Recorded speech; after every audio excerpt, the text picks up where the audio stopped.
Swag, is the live now? Are we live on YouTube now? Yes, we are live. Okay. Gaurav, please start the recording so we can start with the session. Sure.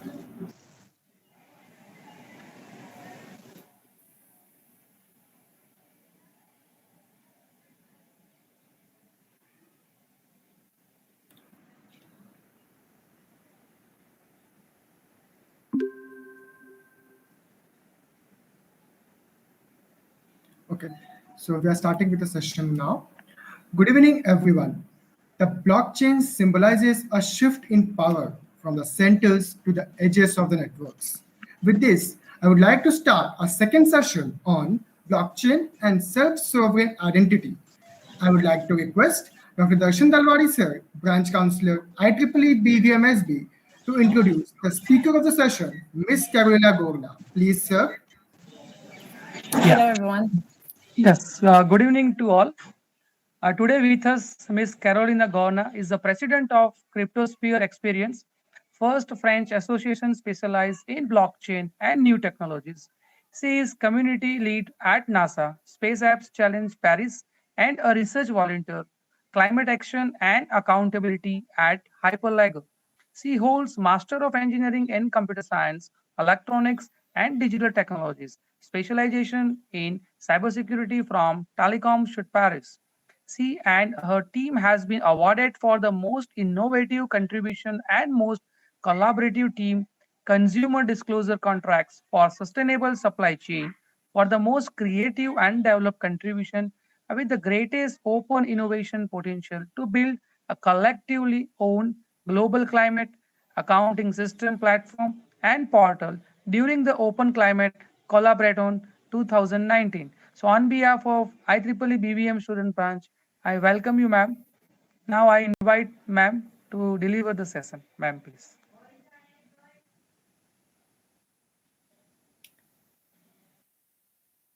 Hello, everyone. Thank you again to the IEEE BVMB team for the invitation.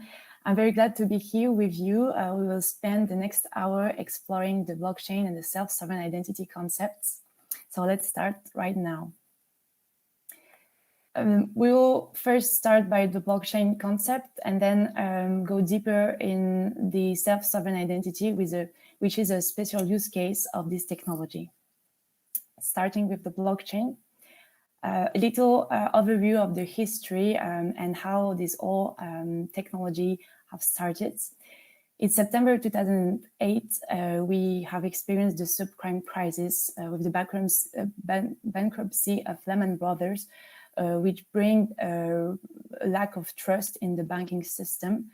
And 2 months later, a certain group or person named Satoshi Nakamoto have released a paper, the white paper of the Bitcoin blockchain, which was created several months later in 2009. Years later, in 2015, there was the launch of the Ethereum blockchain that maybe some of you know. And in 2017, there was the explosion of the cryptocurrency bubble that maybe during which some of you have discovered the technology. Now let's see how and why why we should talk about the blockchain and the cryptocurrencies. To start, with Cryptosphere, we have think about this definition. There are many others, but we will work today with this one. That the blockchain is a database stored in a decentralized network. It is possible to read and write, but not to modify or delete informations. And the strength of a blockchain, this is what you have to keep in mind, is to hack it, you have to attack more than 50% of the computers of the network. And this is why it is hard to attack a blockchain and why it is secure. So for those who don't really are familiar with the notion of decentralized network, this is how it looks. Each computer is connected to the other computers of the network and is different from a centralized network where the computers have to use a central server to connect to and to exchange information between each others. Now, how does it work? A blockchain, it's simply a chain of blocks. What is a block? It's a group of transactions, simply saying. Each block is linked to the previous one and the next by a cryptographic function that we call the hash functions. That you can see here in the pictures. You have the same hash function in two successive blocks. And the block is added to the blockchain only when it has been validated by a miner. We will see how it works here in an example of a person A wanted to send money to a person B. The person has, the transaction has to be represented online as a block. Then the block is broadcasted to every party of the network. Then those in the network approve the transaction if the transaction is valid or no. And then the block can be added to the chain, contributing to the structure of the blockchain. And at the end, the money moves from A to B. Now, on the step number 4, you see that the transaction has to be approved by the network. There are different ways of approving a transaction, and we call them consensuses. The two most famous and most used consensus for now are the proof of work and the proof of stake. The proof of work is, in the proof of work, you have the ability to mine a block because you have to give energy to resolve a mathematical problem. Then when you resolve it, there is a reward that is given to you, and you are called a miner. And to hack the network, you have to hack 51% of the computing power of the blockchain, as we said before. In the proof of stake, it's quite different, and there are some ecological advantages to it. Maybe you have heard about them, that you don't have to do a huge amount of calculation. The ability to mine is determined by how many tokens of the currency of the blockchain you have. So you are trusted. The more token of the currency you have, the more people can trust you. So you will not compromise the blockchain because it's not it's not beneficial for you to corrupt the blockchain because you will lose the value of the token that you have. And in a proof of stake consensus, the validators don't have rewards, but they are paid with the network fees. And again, to hack this kind of blockchain, you have to own 51% of the cryptocurrency of a network. So if you are in that position, it's not really longer decentralized because you're the major keeper of the cryptocurrency. Okay, so we have focused on these two consensus, but you have to know that Excuse me, ma'am. Yes. Sorry to interrupt you, but if you could please speak a bit louder because the participants who have joined through YouTube Live are not able to hear you properly. Of course. Thank you for the precision. So we have seen these two different consensus, but the list of consensus is quite long. Here you have different names of consensus and also the blockchain and the cryptocurrencies that are associated. You know, maybe the Binance coin, which is on a delegated proof of stake. You know, also maybe Monero, which is on the proof of work. And there are also others like the liquidity proof of stake for Tezos or Cardano. And this is really, really interesting if you want to go deeper on how these consensus work. I really advise. So you have seen that this different way of validating nodes characterize the blockchain. And in that way, we also categorize blockchains according to their status. So if they are private or public, or if they are permissionless or permissions. So in this little table here, you can see for the one that maybe you already know, the Bitcoin is public and permissionless because anyone can join the network by adding his computer as a node of the network. Same for Ethereum. But you have also other blockchains that are more controlled, I would say. Sovereign, for instance, or Ripple are public, but you have to have a permission to add your computer as a node. So you have to be on a whitelist. It enables this blockchain to have more control on the validators of the nodes. And then also, maybe you have heard about Hyperledger, which is a project developed by IBM. It's a blockchain department of IBM. So most of the companies today use permission and private blockchains to, for instance, use the blockchain for the supply chain or for traceability. So all these solutions that you hear in the media are mostly based on the private and permissionless solutions. However, for theologists of the blockchain theory, this is not really what a blockchain is. It's more a private network of computer. However, we call it private blockchain today and in all the ecosystem. And if we focus on sovereign, for instance, to really understand what mean public and permissions, you have here a little schema of how sovereign work. The blockchain is, the sovereign blockchain is inside, you have this little gray circle and the orange circle. The nodes that are in the gray circle are validators. So that these are the ones who can validate the transaction.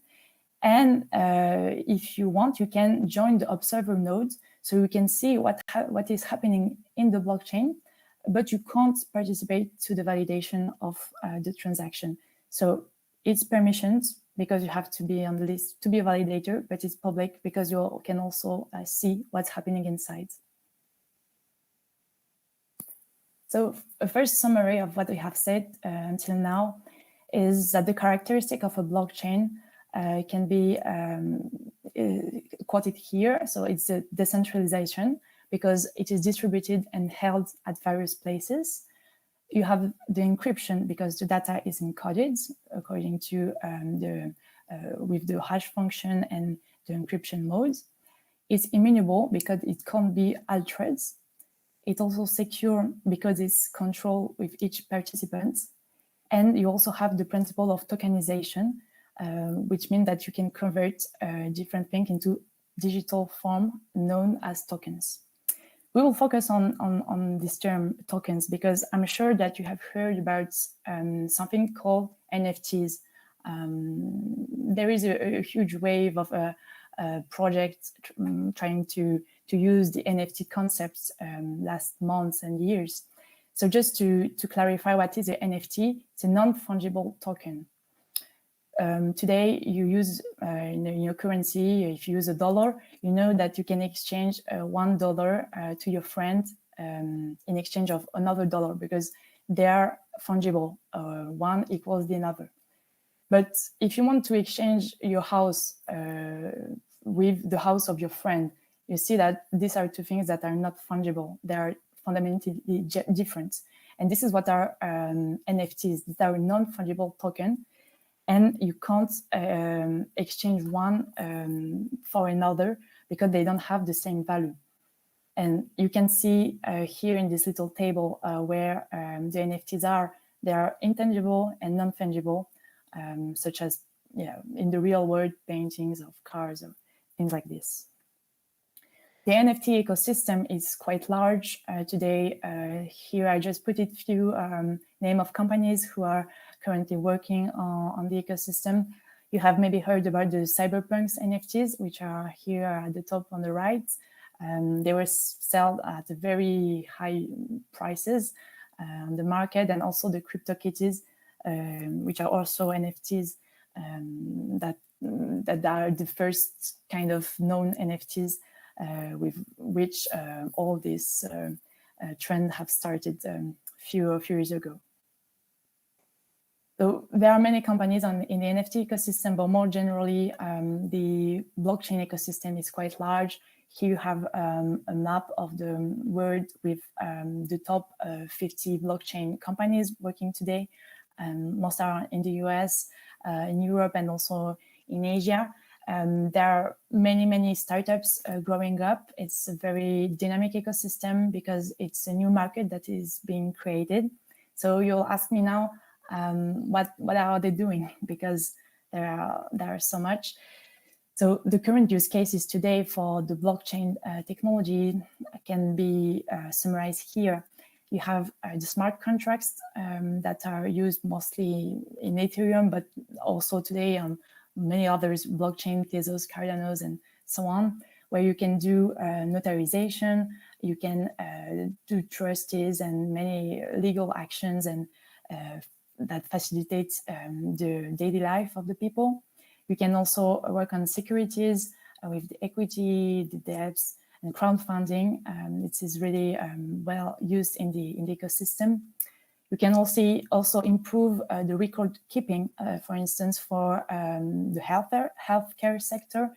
Many hospitals today have problem with hackers who want to access to the private data of the patients. So there is a lot of work also from doing here.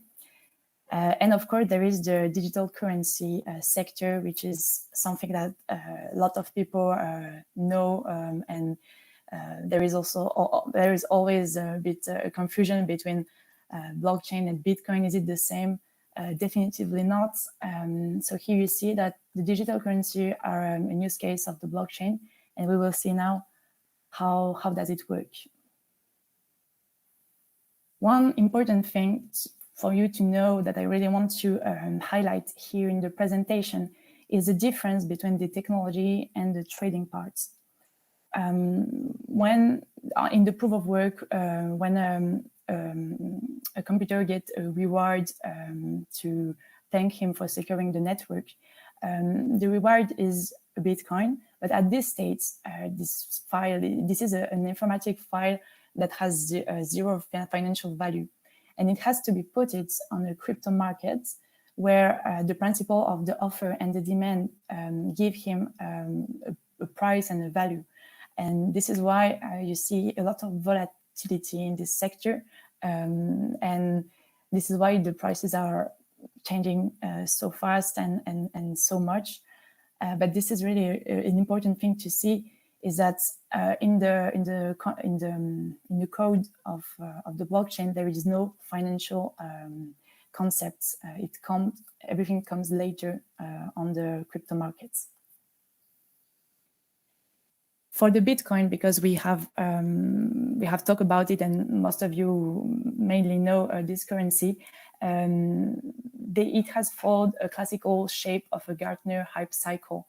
And it's also the case for most of the cryptocurrencies, where at the beginning, a lot of people buy it until it reaches a peak of inflated expectation. Then people have usually a period of disillusion, during which the price go down. And then you reach a plateau of productivity in which the price of the currency is begin to be stable, and that there is a trust in the concept and in the project for a long time. So if you see here and on the right, the evolution of the Bitcoin prices through time, you see that we have obtained this pattern several times now during the last years. It has started in 2017 and in 2018, and now we are converging to this plateau of productivity. And okay, there is a lot of theories on how the price will evolve, but for the most Paris people, they believe that there will be a fixed price and at a very higher level than today. But these are all theories, and of course you have to be very careful once you've interested yourself in this topic. To end on the Bitcoin, you just have to know that it has designed to have only 21 million Bitcoin that will be mined. So it's a finished quantity of Bitcoins, and it is planned to be completely ended by 2140. So we still have time, but as you see here on this little graph, every 4 years, the price of the reward is decreasing, and also there is an inflation rate. Just to summarize on this topic, I think the best way to see the Bitcoin is to consider it as a digital gold, because as gold, you will have a limited quantity of Bitcoin in the world. It will be a digital gold. It will be rare. And this is why even if we will stop mining Bitcoin, they will still keep the value because it will be something rare. So we'll see how it will go, but this is for now what most of the people are saying. I wanted also to talk to you about another sector of the cryptocurrency world, which is the decentralized finance that has emerged during last years. The goal of the DeFi is to allow the transmission of value and the creation of finance for all and without intermediaries, as can be bank or exchange platforms. In this little graph here on the left, you see that there is a lot of more, there is many more interaction between people. You don't have to have one-to-one between your bank interaction, and people are much more involved in the transaction. They can borrow cryptocurrencies to other people, and there is a really huge market that is currently being developed. The DeFi Pulse website here on the right bring all these the main used protocols and ecosystem. The most famous one are Aave, Makers, Curve Finance. So again, if you're interested in this, just check out the project. There is a lot of math behind it, but very interesting topics. Talking a bit about the news and what's happening in the world, according to this little overview that we had until now. You maybe heard about the Salvador adoption of the Bitcoin as a currency. There is a lot of things going on right now in Salvador. It was earlier this month, in earlier September. We will see how it will go, but why is it good for Salvador? As the politicians say, is that they had a money that was quite weak, and the Bitcoin was for them a good solution. We'll see how it will go. It's also good for you to know that China is developing currently and will soonly end the development of the CBDCs, which is a national money based on a private blockchain. It's not open, it's not a public blockchain, so it can be controlled and used in different purposes. And also I wanted to talk about India, because I'm with you today. India's legislation for the cryptocurrencies will be quite unique, as said the Prime Minister. I think they will have a special legislation, and it also seems very interesting. So let's see how it goes. So to end this part, we focus on this digital currency, but I wanted also today to talk with you about other use cases, and one in which I'm working for several months for now, which are the self-sovereign identity, and which is focusing on the digital rights. So first, to introduce the self-sovereign identity, you have to see two things. The self-sovereign identity reclaims human dignity and authority in a digital world. This is the ideology of this technology and why people are currently working on this. But there is also an architecture, which is an emerging technology designed to enable that movement, which is based on the blockchain. Why people don't want to use any more centralized authorities is because in a world today, our relationship with authorities is changing. You experience this each day.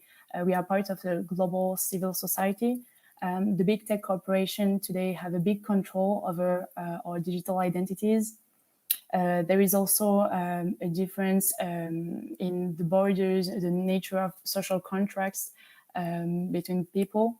And we see also many companies that are going global with cross-border interaction. So the notion of identity is really important in the digital world to be sure that our rights are protected. And this is why the SSI, I will say now SSI, was developed based on the UN Universal Declaration of Human Rights, because the SSI goal is to permit you to control your own identity in regard to your relationships and interaction with other people, organizations, and things. And this is possible with different technology. And many people were working on this during last years, including Christopher Allen, who have proposed 10 principles to define the SSI, which is the principle of existence, that the user have an independent existence of the digital identity, something separate. He also said that you have to control their own identity, that they are the main actor of where the information is going, and they are the center of these processes. People have also must have also the access to their own data. They don't want things to be hidden. Today you have several examples. Maybe you don't have access to all your data because it's hidden by the tech company or by the government. So it's really important. And also this goes with the transparency, that the system and the algorithm in which this SSI system was coded should be transparent and accessible. It is the case, for instance, for most of the blockchain. Bitcoin code and algorithm are all open sources. You can look at them and see how it's working. So the principle here is the same.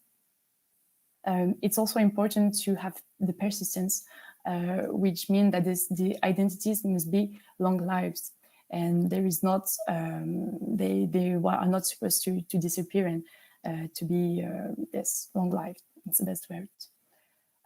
It's important also for an SSI system to have a portability, which means that it can be used very easily.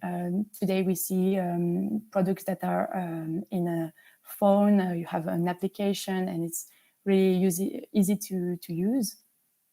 The interoperability is also important because you will see on the next slides that each country has developed their own solutions, and it's really hard to develop something that is global at the first stage.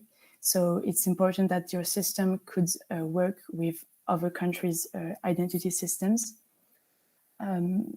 Then also the consent. The user has to freely decide which piece of information he wants to give or not. He is the main user of this system. Also, the ninth point is the minimization, which is the disclosure of claim about an identity, and it has to be as few as possible. And then the protection, of course, the right of individual user must be protected against the powerful. So again, to preserve our human rights, it's important that individuals have the full control of the identity, even if Christopher Allen in his work always precise that we never control it in a 100%, but at least we try. So this is for the ideology. Now, if we look at the architecture, how to begin? Now, try to put yourself at the place of this coder who are trying to develop this technology, because we are in the middle of this human change. How to begin? We will start with an example, a very simple example that is often given. Today, if someone wants to go to a bar, it has to give his ID card in which there is his name, his address, his birthday, and also his eyes color, and many personal information that, according to what we have said before, the buyer don't need to know. And this is why with SSI we want to create a specific credential that specify that the person is over 21 years. And once the person use this credential, he or she don't have to share all this personal data to people who are not supposed to know them. And this is all the philosophy behind this SSI, is that you decide which credential with which kind of information you want to share with the other organization or groups. The idea is to have in this architecture a wallet of identities. Picture Chain has synthesized it in this little schema here. That the idea is that we will have a wallet of identities, and you will decide which one you want to share with your bank, your car insurance, your healthcare. You will be the one deciding on this. And an important also concept in the SSI world, I've talked about credential, and there is also something called the DID, which is a decentralized identifier. And in that point, you will have different DIDs with different organizations. So this is just about talking about the technical part. When we will code it on this blockchain, you have many different DIDs that will ensure that each credential and each connection is secure and really that it can be trustful. Just to have an overview of the current frameworks that have been developed today and that are still being improved. You have Sovereign, Uport, SureCard, Civic, Blockstate, and also several others. Here we have a table comparing if each of these framework is answering to at least 8 of the 10 principles that we have seen before. So we see that it's hard for every framework to check all these little boxes. However, it's important to know, and this is something that all the SSI developers are agreeing in, is that we are not trying to build a perfect SSI framework. Even in the future, we will need different SSI framework for different use cases. And this is why the interoperability will be useful, because for now there is no will from the developers to have a global perfect SSI, because it depends on the culture of the company, of the will of a given country. So this is just good for you to remember this. So of course, several countries have already started working on this EID system. Here at the top of this little table, you can see that, for instance, the United Arab Emirates government is working on this. Estonia, Finland, Luxembourg, Switzerland are quite advanced on this prototypes. Currently, we can even say that the most advanced country is Estonia, which has already a working system, which is based on the KSI blockchain. You can see at the top of the table. They have really built the whole government system based on the identity. So you can do many different things using your identity. You can sign you can pay your taxes. You can sign government documents. It's really something very complete, and it has been developed in a KSI blockchain, which is a really specific blockchain that they have developed only for Estonia.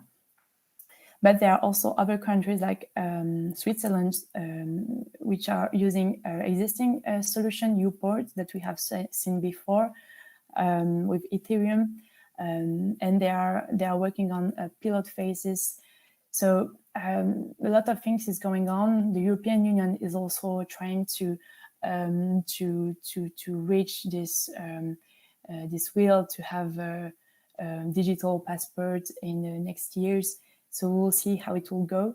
But many good things are on the way, and don't be surprised to don't need to have a physical passport in the next years, but just an app with your digital identities. I wanted also to talk to you about a little project that I have been involved in last year, because everyone can join and can develop a SSI prototype. I have been working on a proof of concept on the interaction between the factory and the maintenance companies. So we have worked on the Hyperledger Indy framework, using also Hyperledger arrays. They are parts of the Sovereign Foundation. The Sovereign Foundation is investing a lot of money on these protocols, and it's totally open sources. You can see here a little of how one of the toolbox agents is shown. So it's very, very interesting if you want to test or to build prototypes. And I really encourage you to try and to learn about these technologies. It is possible to get involved in all the Hyperledger sessions. There are many groups, a lot of countries involved. So I really recommend you to join and to contribute to the code of these prototypes that could help the global civilization and could contribute to a better world, I hope. This is all for me. I hope you have learned quite interesting things, and I'm really open to any of your questions if you have. Thank you. Thank you so much, ma'am, for such a knowledgeable session. Before moving on further to the Q&A session, there is an announcement for the participants. Feedback form has just been put in the live chat box. All of you are requested to fill the feedback form. Your attendance will be counted based on your response to the feedback form. Now, proceeding further with the Q&A session, I request our moderators to take the questions from the chat box and ask to our expert.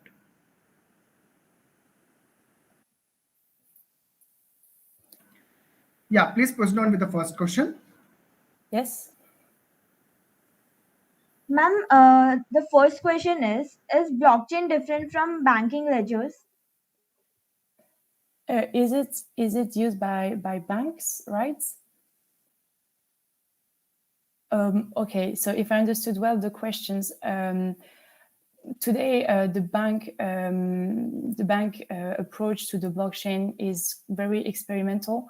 Most of the big banks today have developed a little department, or they are trying to see how the technology is going on. I would say that banks are the blockchain is don't have the same ideology that have banks, so the functioning is quite different. However, there are some experts who says that banks will include blockchain functionalities in the next years. So for now, we don't have specific projects that have been proposed by global banks. For now, they are more observing what is going on in the ecosystem. I could say maybe that Visa and MasterCards have currently buy both several NFTs. They're also investing in different crypto projects in a small level. So just to say that the bank ecosystem is also moving, because they can't just observe, because the blockchain ecosystem is developing quite fast. So yes, we'll see what will happen in the next years.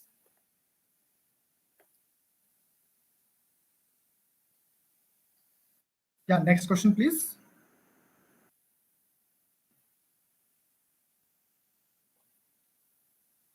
Yes, ma'am. Second question is how relevant will blockchain and cryptocurrency stay in the upcoming decade?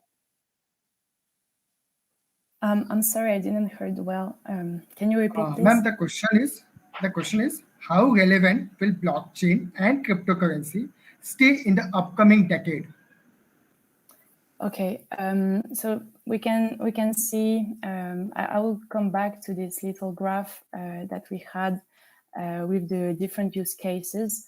For us at Cryptosphere, or even for all the people of the ecosystem, we find blockchain really relevant because it helps to don't have intermediaries. You can do things a little most faster with smart contracts.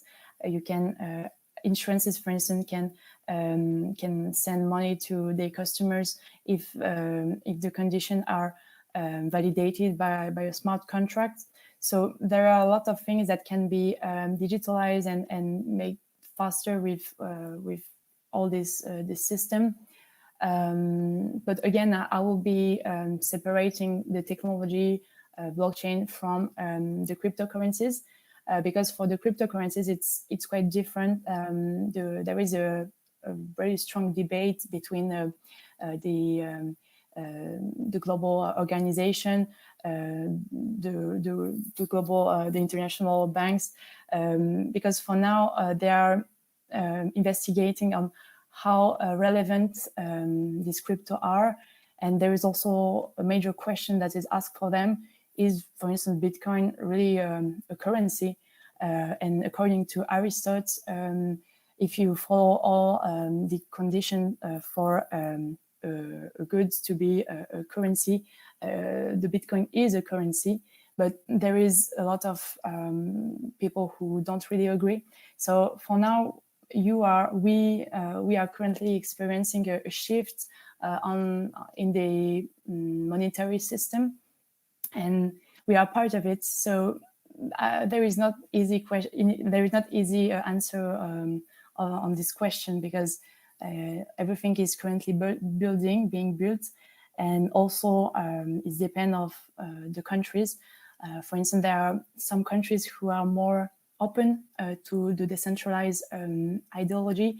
I would, for instance, talk about Switzerland or even Germany, which are countries which are by construction decentralized with the different cantons and lenders. So the notion of decentralization is more natural for these people, and they would more easily adapt.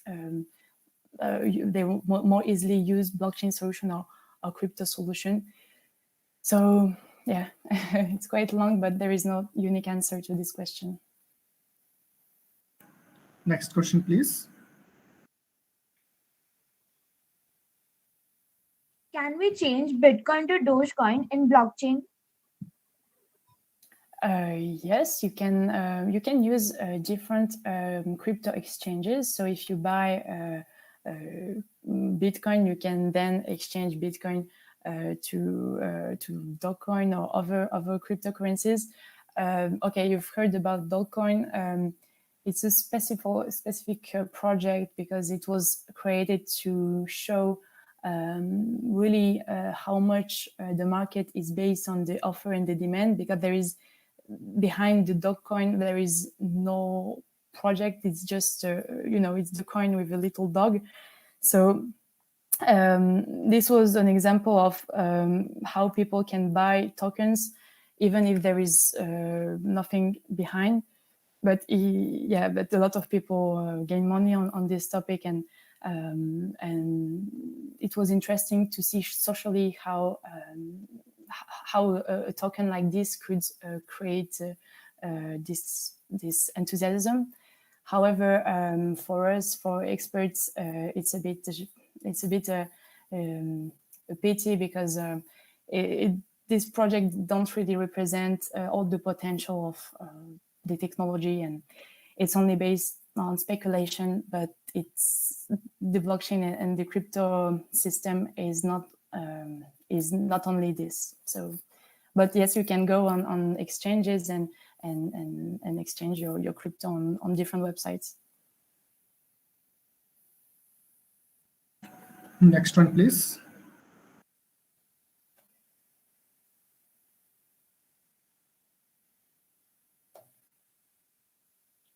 Yes, ma'am.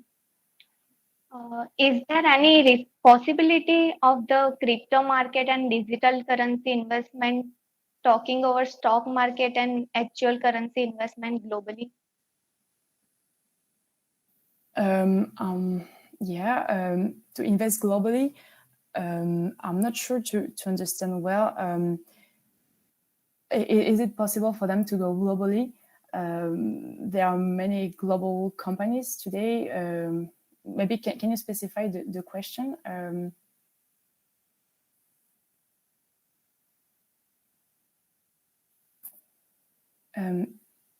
Next, yeah, ma'am. Next question, please.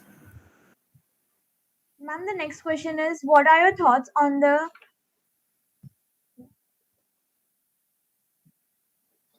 what are the thoughts on the volatility of cryptocurrency? We saw prices of Dogecoin go crazy up and down because of Elon Musk's tweet. Also, liquidity of crypto is a big question mark. Yes, interesting points. So just to remind everyone what happened. So a few months ago, Elon Musk has bought certain quantity of Bitcoin. So the prices of the Bitcoin have rises, and then he also invested in Dogecoin.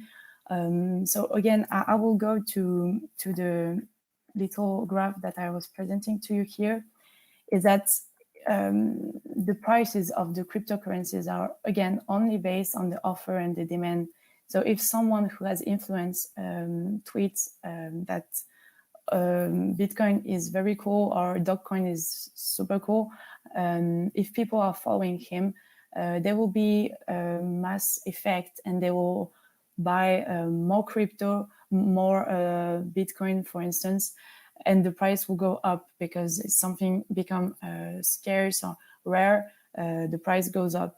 But then if he has tweeted that, okay, so I don't know if really it's good that the Bitcoin use so much energy. But so saying this, people said,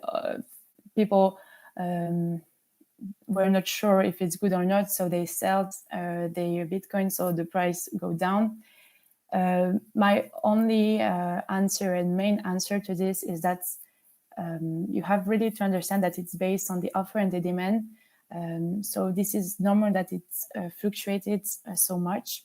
I would maybe specify that there is a specific category of tokens which are called the stable coins, which are stable by nature. So, for instance, Tether, which the price is equal to $1, and the project is that the smart contract of these cryptocurrencies were coded so that the price will not evolve. And there is a regulation of the price that is done also by the coding team. So for this kind of coins, stable coins, you'll have a stable price. However, I really advise you to see how the project of the stablecoin has been designed behind, and if it's really if it can really be trusted, because it is still a cryptocurrency, and even if it fluctuates less, there are still risks that it's a scam or other things. So yeah, if I can answer this question, this little thing, that you have really to consider that there is offer and the demand on the crypto market. Ma'am, just a question. Ma'am, how many more questions you can take? Is it okay with you with one or two more questions? Yes, of course, with pleasure. Yeah. Monitors, please go with two more questions. Last two more questions.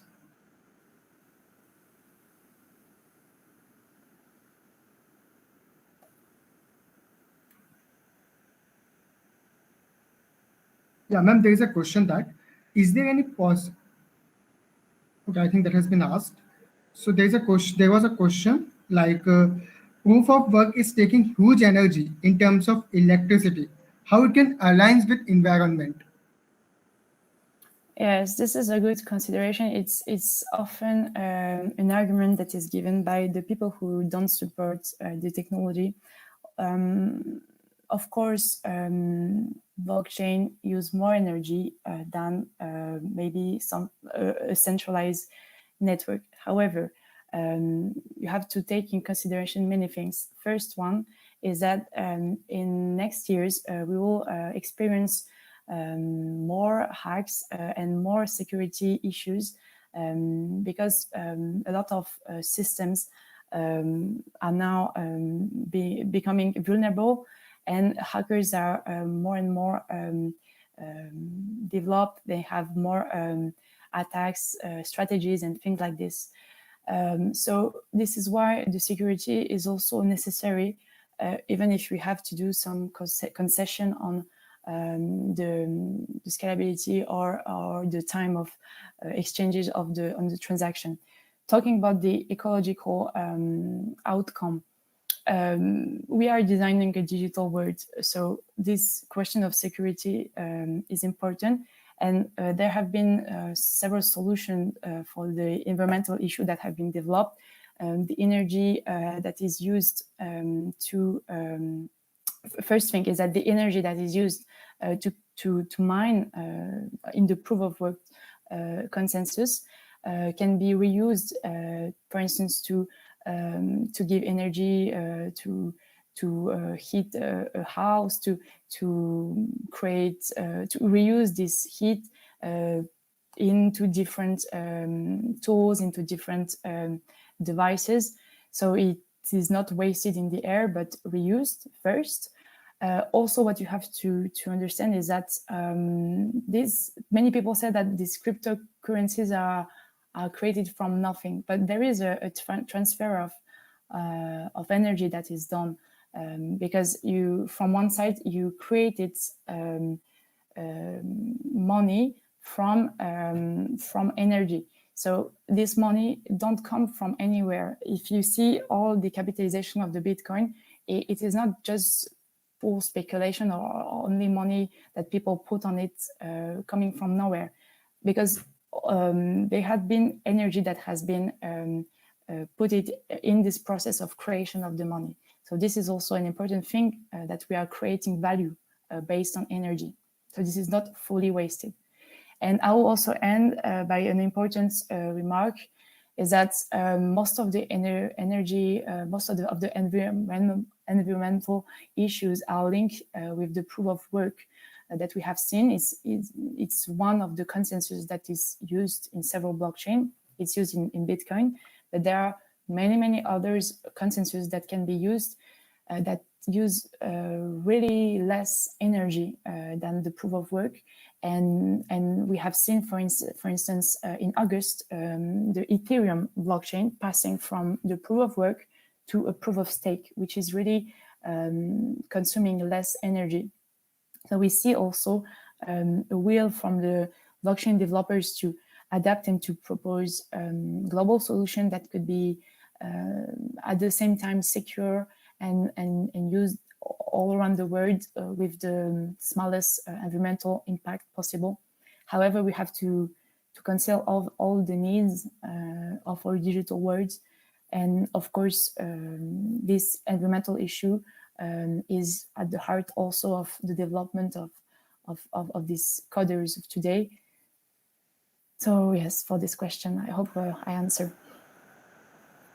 Yeah, one more last question, please, moderators.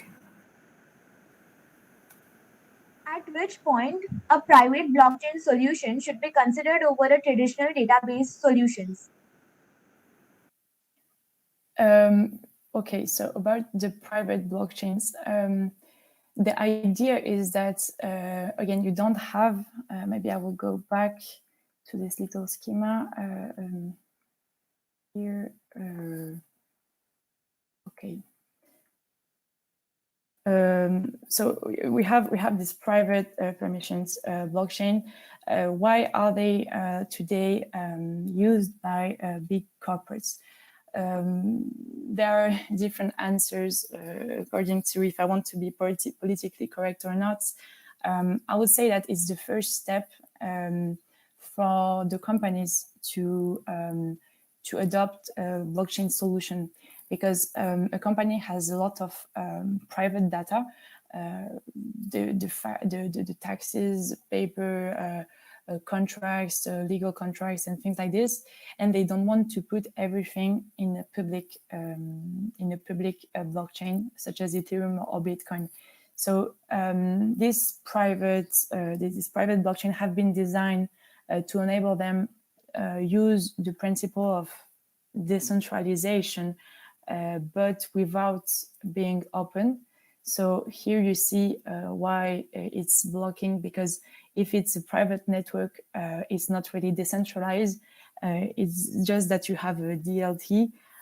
So this is why we have a little problem.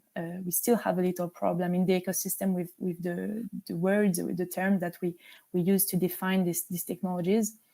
So I would say that this is the first step to see that the companies can use blockchain, private blockchain today, and how it's helpful for them.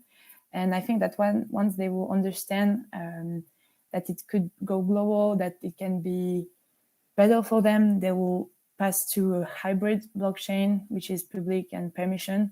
And I don't know if they will go to a public and permissionless blockchain, again, for these data, private data issues. But this is the main reason why these are the solutions that are privileged by this big corporate.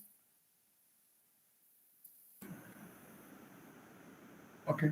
Thank you so much, ma'am, for such a knowledgeable presentation and for clearing the doubts of our participants too. Now, Thank you.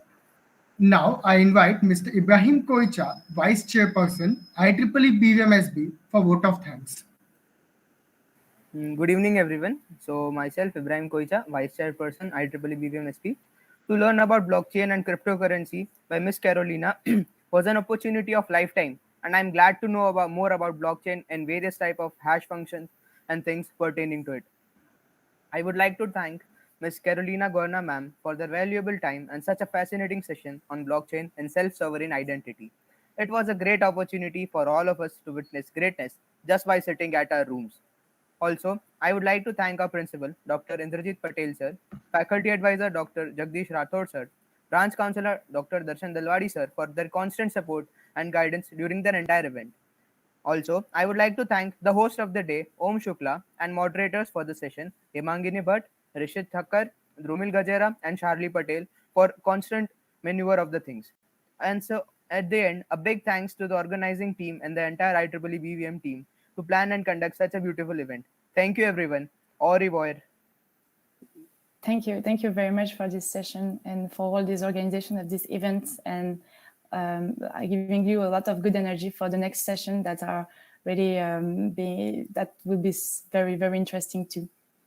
Ma'am, just 2 minutes. Ma'am, can you please stop your presentation so that we can take a group photo for our report along with you? Yes.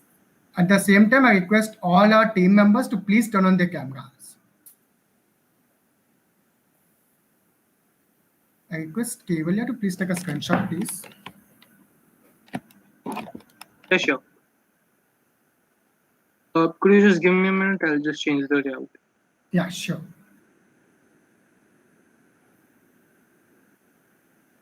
And Kevalia, you can also turn on your camera.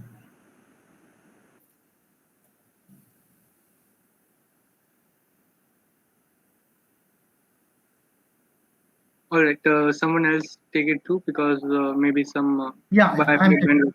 Yeah, I'm taking it. Yeah, sure. Thank you.